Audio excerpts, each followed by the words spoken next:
بے بسوں کے بس، لمبے لمبے ہاتھوں سے بھیک دینے والے داتا حضور احمد مجتبی محمد مصطفیٰ صلی اللہ تعالی علیہ وسلم کی بارگاہ بے کس پناہ میں درود و سلام کا نذرانہ پیش کریں۔ پڑھیے بآواز بلند، اللہم صلی علی سیدنا و شفیعنا و نبینا و حبیبنا و قریبنا و مولانا محمد و بارک وسلم، صلو علیہ صلاۃ و سلام علیک یا رسول اللہ۔ حضرات، آپ لوگوں کو کوئی بھی بات سمجھ میں آئے تو سبحان اللہ الحمدللہ کہتے رہیں، خاموش رہنے سے کام نہیں چلے گا۔ دیکھیے، جو ایک مرتبہ سبحان اللہ کہتا ہے، اللہ تعالیٰ اس کے نامۂ اعمال میں 90 نیکیاں درج فرماتا ہے۔ کتنی؟ 90 نیکیاں۔ سبحان اللہ کا معنی کیا ہے؟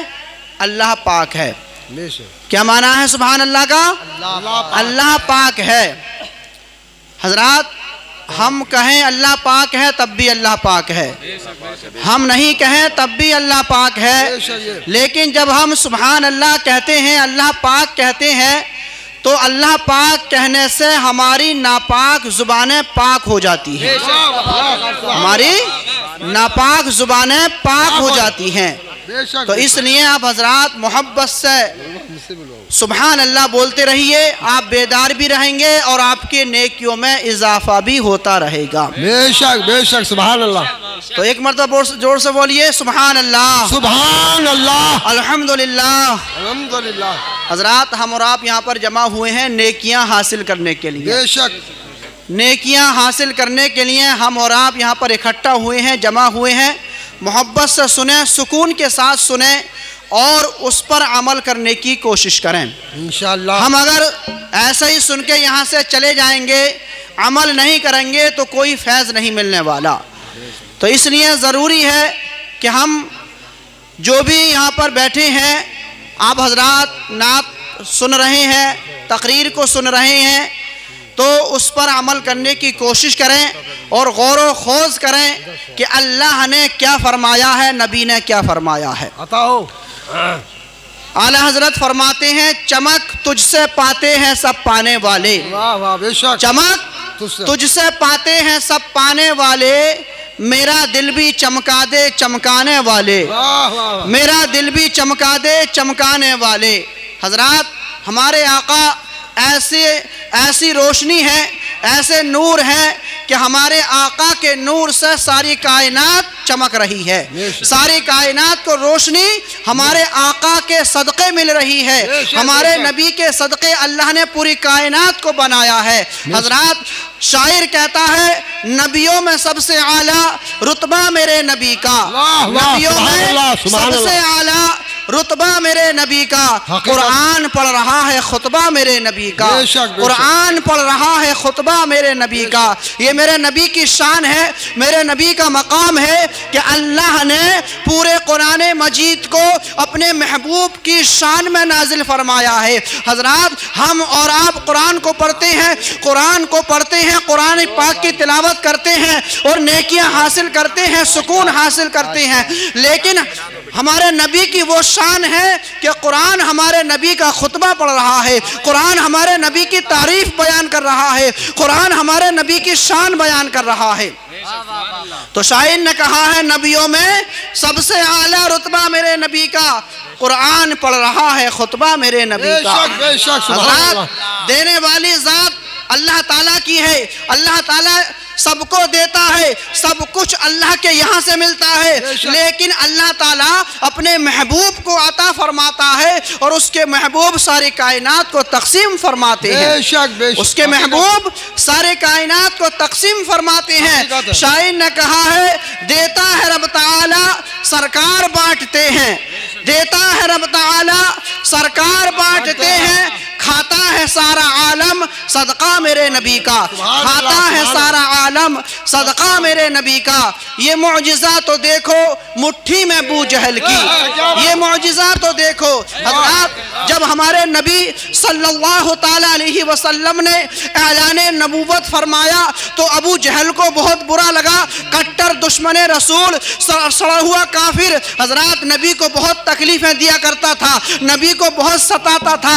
حضرات ایک مرتبہ جب ہمارے نبی نے نبی ہونے کا اعلان فرمایا کہ میں اللہ کا نبی ہوں، مجھے اللہ کا نبی مانو اور اللہ تعالیٰ کی عبادت کرو، پیدا کرنے والے کی پوجا کرو، اللہ تعالیٰ کی عبادت کرو جس نے پوری کائنات کو پیدا کیا ہے، جو سب کو روزی دیتا ہے، جو سب کو رزق عطا فرماتا ہے۔ عزت و ذلت اللہ کی بارگاہ سے ملتی ہے۔ حضرات محترم تو جب ہمارے نبی نے ارشاد فرمایا کہ میں اللہ کا نبی ہوں تو حضرات محترم ابو جہل نبی کی بارگاہ میں آتا ہے اور آ کر کہتا ہے اے محمد اگر آپ نبی ہیں، اپنی مٹھی کو بند کر کے آیا تھا، مٹھی کو بند کر کے لایا تھا اور کہتا ہے کیا بنا و کریمنا و مولانا محمد مبارک وسلم صلو علیہ الصلاۃ والسلام علیک یا رسول اللہ۔ حضرات محترم ابو جہل نے کہا اپنی مٹھی میں بند کر مٹھی کو بند کر کے آیا اور کہتا ہے اے نبی اے محمد اگر آپ اللہ کے نبی ہو، نبی وہ ہوتا ہے جو چھپی ہوئی چیز کو بتا دیتا ہے، غیب کی باتیں بتا دیتا ہے۔ حضرات محترم ابو جہل نے کہا اگر آپ اللہ کے نبی ہو تو بتاؤ میری مٹھی میں کیا ہے، میری مٹھی کے اندر کیا ہے؟ تو آقا کریم صلی اللہ علیہ وسلم نے فرمایا اے ابو جہل اگر میں نے بتا دیا تیری مٹھی میں کیا ہے تو کیا میرا کلمہ پڑھ لے گا، تو مسلمان ہو جائے گا؟ ابو جہل نے کہا ہاں میں تمہارا کلمہ پڑھ لوں گا، میں مسلمان ہو جاؤں گا۔ حضرات محترم نبی نے فرمایا کہ میں بتاؤں تیری مٹھی میں کیا ہے، یا جو چیز تیری مٹھی میں ہے وہ بتا دے کہ میں کون ہوں؟ تو ابو جہل نے کہا اس سے اچھی کیا بات ہوگی؟ تو آقا نے فرمایا کہ مٹھی کو اپنے کان کے قریب کر۔ جب اس ابو جہل نے مٹھی کو کان کے قریب کیا تو اس کی مٹھی سے آواز آ رہی تھی الصلاۃ والسلام علیک یا رسول اللہ، الصلاۃ والسلام علیک یا حبیب اللہ۔ وہ مٹھی کو کھولتا ہے تو اس کی مٹھی سے کنکریاں گر رہی ہیں اور کنکریاں نبی کا کلمہ پڑھ رہی ہیں۔ سبحان اللہ سبحان اللہ، کنکریاں نبی کا کلمہ پڑھ رہی ہیں۔ کسی کو شاعر نے کہا ہے یہ معجزہ تو دیکھو مٹھی میں ابو جہل کی، یہ معجزہ تو دیکھو مٹھی میں ابو جہل کی، کنکریاں پڑھ رہی ہیں کلمہ میرے نبی کا، کنکریاں پڑھ رہی ہیں کلمہ میرے نبی کا۔ یہ شعر دوبارہ ہو جائے، یہ شعر دوبارہ ہو جائے بھلے چاہ کتنی دیر ہو جائے۔ یہ معجزہ تو دیکھو مٹھی میں ابو جہل کی، یہ معجزہ تو دیکھو مٹھی میں ابو جہل کی، کنکریاں پڑھ رہی ہیں کلمہ میرے نبی کا، کنکریاں پڑھ رہی ہیں کلمہ میرے نبی کا۔ ہمارے نبی کی وہ شان ہے، ہمارے نبی کا وہ مقام ہے، انسان تو انسان، پتھر بھی ہمارے نبی کا کلمہ پڑھتے ہیں، پیڑ پودے بھی ہمارے نبی کا حکم مانتے ہیں، جنگل کے جانور درند پرند سب کچھ اللہ کے نبی کا حکم مانتے ہیں، کیونکہ اللہ نے اپنے محبوب کو ایسی طاقت و قوت عطا فرمائی ہے، ایسی پاور عطا فرمائی ہے، نہ ہی کسی کو عطا کی ہے اور نہ ہی اللہ تعالیٰ ایسی قوت پاور ایسی نبی کو عطا کرے گا۔ تو حضرات محترم ہمارے نبی کا وہ شان، ہمارے نبی کی وہ شان ہے، ہمارے نبی کا وہ مقام ہے۔ اعلیٰ حضرت فرماتے ہیں چمک تجھ سے پاتے ہیں سب پانے والے، چمک تجھ سے پاتے ہیں سب پانے والے، میرا دل بھی چمکا دے چمکانے والے۔ حضرات ہمارے نبی ایسے نور ہیں، ایسے نور ہیں کہ ان کے نور سے ساری کائنات چمک رہی ہے۔ ایک مرتبہ نبی کریم صلی اللہ علیہ وسلم جلوہ فرما ہے، صحابہ کرام کا مجمع لگا ہوا ہے، صحابہ کرام کچھ عرض و معروض کر رہے ہیں، کچھ باتیں معلوم کر رہے ہیں۔ حضرات محترم شام ہو جاتی ہے، صحابہ کرام کچھ چلے جاتے ہیں، دو صحابی رسول باقی رہ جاتے ہیں، وہ باتیں معلوم کر رہے ہیں، یا رسول اللہ ایسا کیا ہے، یا رسول اللہ ایسا کیا ہے؟ رات کافی ہو گئی ہے، ان کا گھر بہت دور ہے، ان کے پاس روشنی نہیں ہے، ان کے پاس روشنی کا انتظام نہیں ہے۔ صحابہ کرام عرض کرتے ہیں یا رسول اللہ ہمارے ماں باپ آپ پر قربان ہو جائیں، یا رسول اللہ رات کافی ہو چکی ہے، اندھیرا ہو چکا ہے، ہمارے پاس روشنی کا کوئی انتظام نہیں ہے، یا رسول اللہ اب ہم اپنے گھر کیسے جائیں گے، اندھیرے میں کیسے پہنچیں گے؟ تو آقا کریم صلی اللہ علیہ وسلم نے ارشاد فرمایا تمہارے پاس کچھ لاٹھی وغیرہ ہے؟ تو ایک صحابی یعنی کہ دونوں صحابیوں کے پاس لاٹھیاں تھیں، ایک صحابی نے عرض کی یا رسول اللہ میرے پاس لاٹھی ہے۔ حضرات ہمارے نبی نے اس لاٹھی کو لیا، جیسے ہی اپنے ہاتھ سے لاٹھی کو لگاتے ہیں اس لاٹھی میں روشنی پیدا ہو جاتی ہے، وہ لاٹھی روشن و منور ہو جاتی ہے۔ اسی طریقے سے وہ صحابی اپنے گھر کو روانہ ہونا شروع ہو جاتے ہیں۔ حضرات جب دونوں صحابی ایک جگہ پر پہنچتے ہیں جو دونوں کا راستہ الگ تھا، ایک کو الگ جانا تھا دوسرے کو الگ جانا تھا، تو انہوں نے بھی اپنی لاٹھی کو اس لاٹھی سے لگا دیا۔ جیسے ہی اس لاٹھی کو اس روشنی والی لاٹھی سے لگایا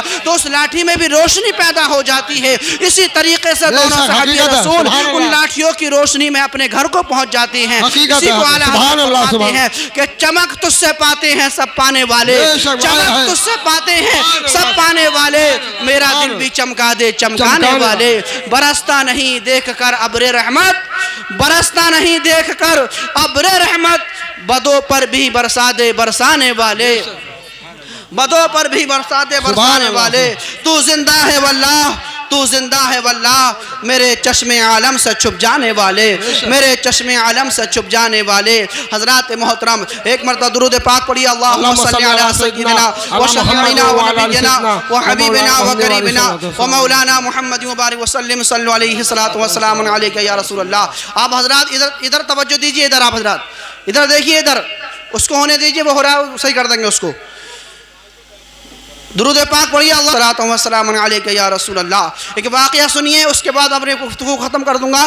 حضرات ہمارے نبی کی وہ شان ہے، ہمارے نبی کا وہ مقام ہے، بچپنے کا عالم ہے۔ تقریباً 4 سال کی عمر آقا کریم صلی اللہ علیہ وسلم کی ہے۔ حضرات ہمارے نبی حضرت حلیمہ سعدیہ رضی اللہ تعالی عنہا کے گھر رہ رہے ہیں، ان کے حضرت حلیمہ کی پرورش میں ہیں۔ حضرات محترم حضرت حلیمہ کے ایک بیٹے تھے، دوسرے حضرت عبداللہ جو بکریاں چرانے کے لیے جایا کرتے تھے۔ حضرات محترم ایک مرتبہ نبی کریم صلی اللہ علیہ وسلم اپنی امی جان حضرت حلیمہ سے فرماتے ہیں امی جان حضرت عبداللہ کہاں جاتے ہیں؟ تو آپ کی امی جان نے عرض کی کہ بیٹا ہاں تمہارے رضائی بھائی یعنی کہ بکریاں چرانے کے لیے جاتے ہیں۔ تو آقا کریم صلی اللہ علیہ وسلم نے فرمایا امی جان میں بھی بکریاں چرانے کے لیے جاؤں گا۔ حضرات محترم اس واقعے سے دیکھیے کہ اللہ کے نبی کو اللہ نے اپنے نبی کو اللہ نے کیسی طاقت و قوت عطا فرمائی ہے۔ حضرات محترم نبی نے ارشاد فرمایا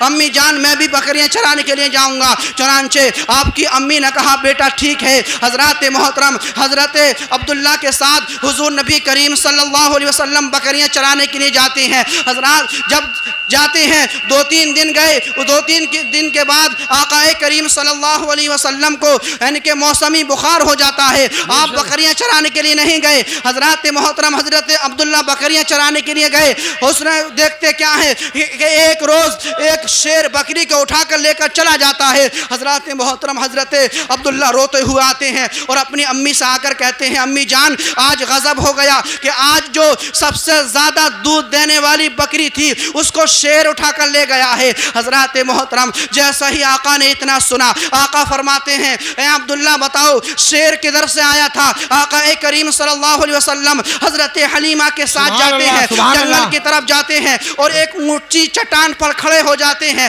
آقا فرماتے ہیں یا ابو الحارث جیسے ہی اتنا فرمانا تھا تمام جانور کے چرند پرند، تمام جنگل کے جانور چرند وہ سب حاضر ہو جاتے ہیں اور گویا وہ کہہ رہے ہیں چلو آقا بلا رہے ہیں، چلو چلو نبی بلا رہے ہیں، چلو۔ ایک بوڑھا شیر آتا ہے، بکری کا کان پکڑ کر لا رہا ہے اور بکری کو آقا کی بارگاہ میں پیش کر دیتا ہے۔ سبحان اللہ۔ آقا کریم صلی اللہ علیہ وسلم اس شیر سے فرماتے ہیں کہ تم ہماری بکری اٹھا کر کیوں لے گئے تھے؟ حضرت حلیمہ کہتی ہیں کہ میں اپنے بیٹے محمد کی بات کو تو سمجھ رہی تھی کہ ہمارا بیٹا محمد کہہ رہے تھے کہ تم ہماری بکری اٹھا کر کیوں لے گئے تھے، لیکن لیکن شیر کیا کہہ رہا تھا ہمیں پتہ نہیں چل رہا تھا۔ حضرات محترم حضرت حلیمہ کہتی ہیں بیٹا یہ تو بتاؤ کہ تم جو کہہ رہے تھے شیر سے کہ بکری اٹھا کر کیوں لے گئے، تو شیر نے کیا جواب دیا تھا؟ تو شیر کہہ رہا تھا کہ شیر نے کہا تھا کہ اے